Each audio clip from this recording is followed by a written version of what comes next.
चलिए आज एक कहानी सुनते हैं, एक ऐसे गांव की जहां सूखा सिर्फ जमीन पर नहीं, लोगों के दिलों में भी पड़ गया था। ये कहानी है अंधविश्वास की, गुस्से की और एक औरत के उस भयानक बदले की जिसकी राख आज भी एक कहानी कहती है। जरा सोचिए, एक गांव खेतपुर। 3 महीने हो गए, आसमान से पानी की एक बूंद तक नहीं गिरी। जमीन में बड़ी बड़ी दरारें पड़ चुकी हैं और हवा में सिर्फ धूल और एक अजीब सी नाउमीदी है। ऐसे में डर धीरे धीरे लोगों के दिलों में अंधविश्वास बनकर अपनी जगह बना रहा था।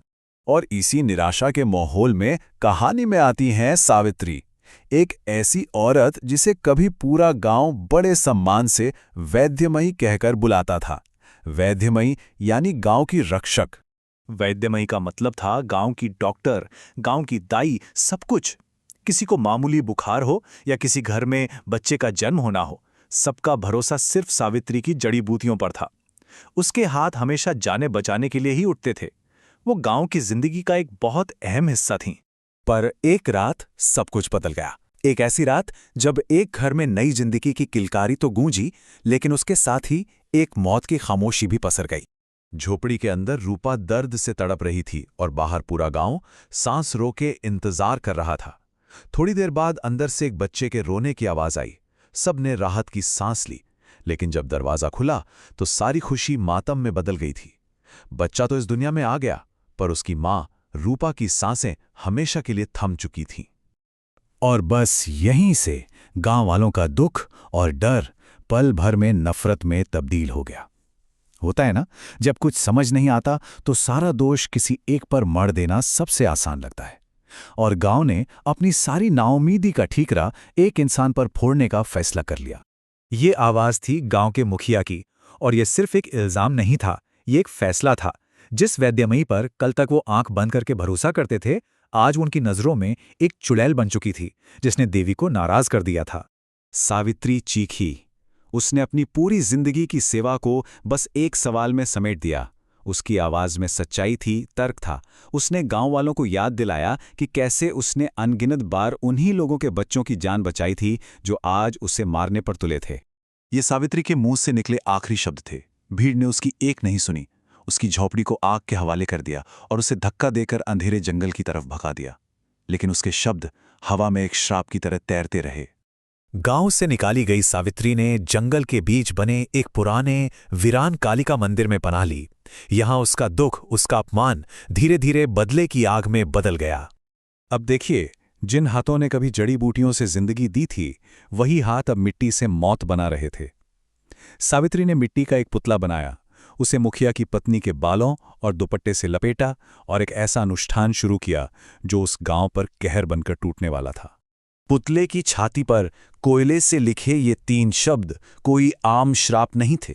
ये एक सीधा हमला था, एक ऐसा काला जादू जो मुखिया के घर की हर खुशी, हर सुख को सोखने वाला था।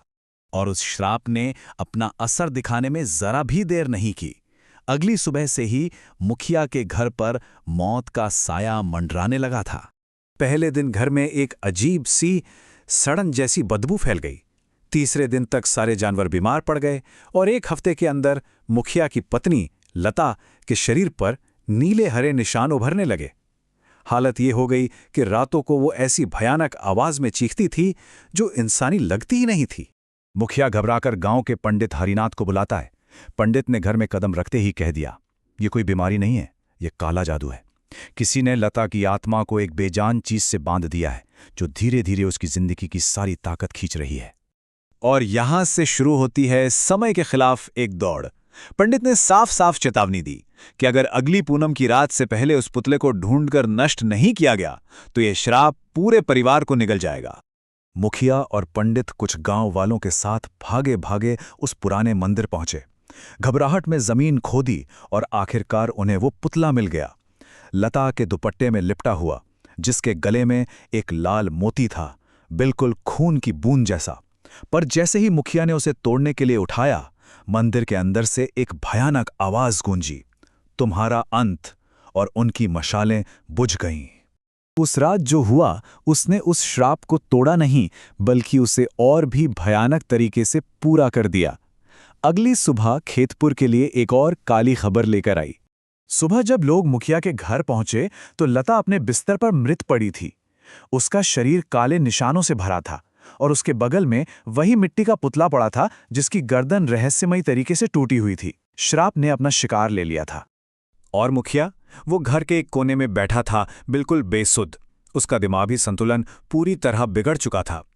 वो बस अपने हाथों में उस पुतले की टूटी हुई मिट्टी लिए कुछ बड़बड़ा रहा था। उसका घमंड, उसका परिवार, सब कुछ खत्म हो चुका था। मुखिया का परिवार तो तबाह हो गया, पर कहानी यहां खत्म नहीं हुई।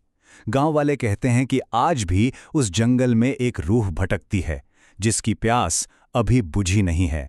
तो सवाल यही है कि क्या सावित्री का बदला वाकई पूरा हुआ या ये सिर्फ एक शुरुआत थी।